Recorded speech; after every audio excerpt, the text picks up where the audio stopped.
Today, we're going to be discussing an important topic that I title Understanding the Stages of Relationship, how to define your new relationship, especially for those who have just exited an abusive relationship. So, as a relationship and couple therapist, I frequently encounter clients who are re entering relationships and often find themselves in disappointing state or start experiencing what I call ambivalence in their relationship. And what I usually ask is, what is the status of your new relationship? And their responses are often unsettling. Are you husbands or wives or boyfriends or living lovers?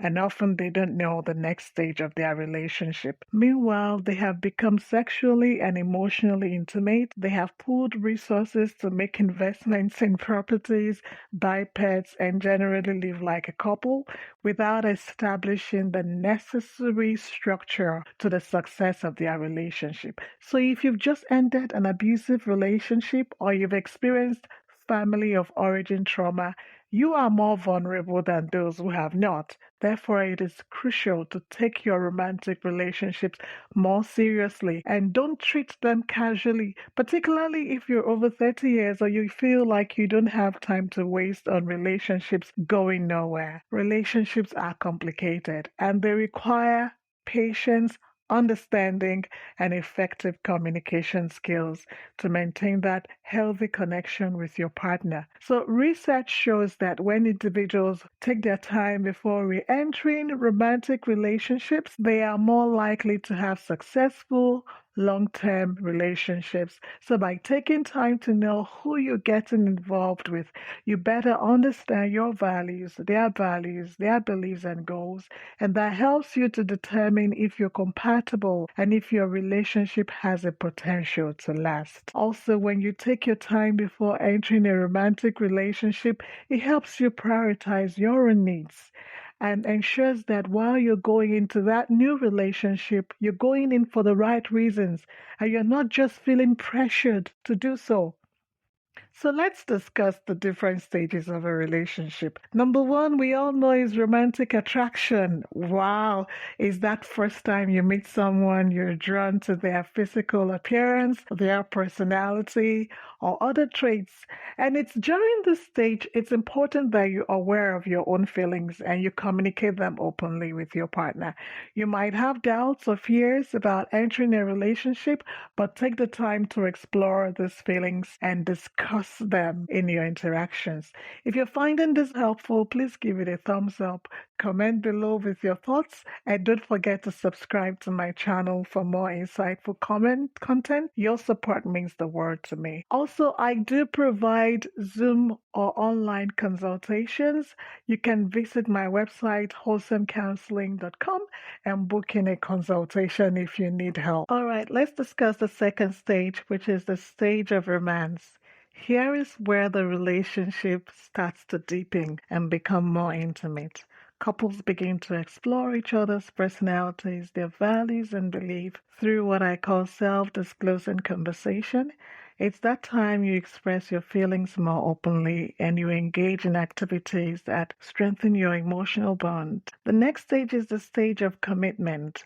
And this is when you and your partner decide to commit to a relationship. You're no longer seeing other people. You trust, you communicate, and you have mutual respect between yourselves. And you have become really important to each other while you're navigating whatever challenge you're having to establish a long term relationship. I like you to keep in mind that relationship is a journey and it is important that you have a support that helps you sustain that relationship. If you're needing help, feel free to go to my website, wholesomecounseling.com, and schedule a session. I'm happy to provide Zoom sessions as well. The fourth stage of relationship is a stage of intimacy where couples bond really well. Intimacy occurs at this time, and you and your partner often develop deeper emotional connection. It's important to prioritize other levels of intimacy, such as spiritual intimacy, intellectual intimacy, emotional intimacy, according to your spiritual and cultural values. If you're finding this helpful, please give it a thumbs up, drop your comments and your thoughts,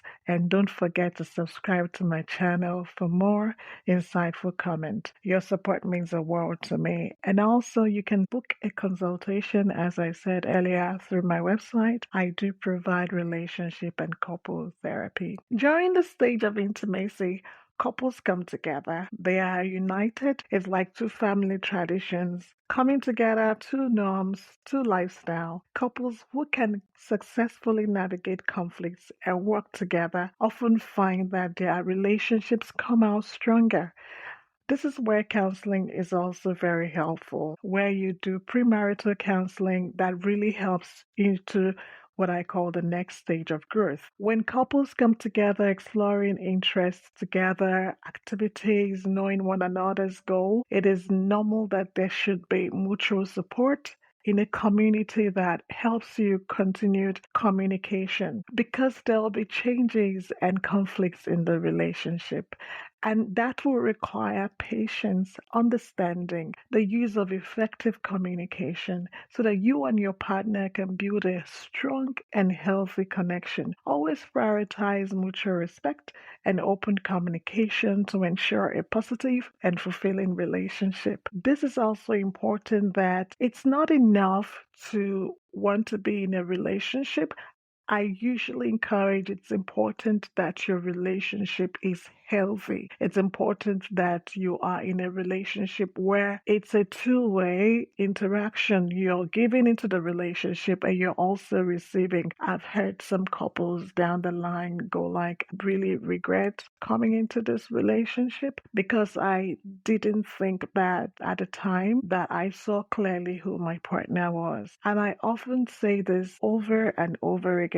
If you have just exited an abusive relationship or you have experienced what I call childhood trauma, it's important that you give yourself time to heal and recover. Now, I'm not saying you are going to come to this perfect space where you no longer have any triggers or any emotional pain, but that you are substantially healed enough for you to see clearer what your needs are and how you might choose a partner that can help you along your journey. The goal of choosing a partner is so that you can travel through life feeling safe, feeling secure, feeling visible and heard, and having your need of companionship and maybe your need of family as well reached. So that's all there is around stages of relationship. If you feel that there are more stages of relationships that have not been covered, feel free to include that in the comment. I'd like to read that as well. And until I see you in the next video, remember to like, comment, and subscribe to my channel. Do take care. Bye for now. Thank you for spending time with me today on Emotional Healing for Christian Women. If this episode blessed you, please leave a review and share it with a friend who needs encouragement. And don't forget to download my new book, Beyond the Hurt, from my website, marveladeyemi.com.au, and other free resources. Until next time, stay healed, stay beautiful, and stay confident.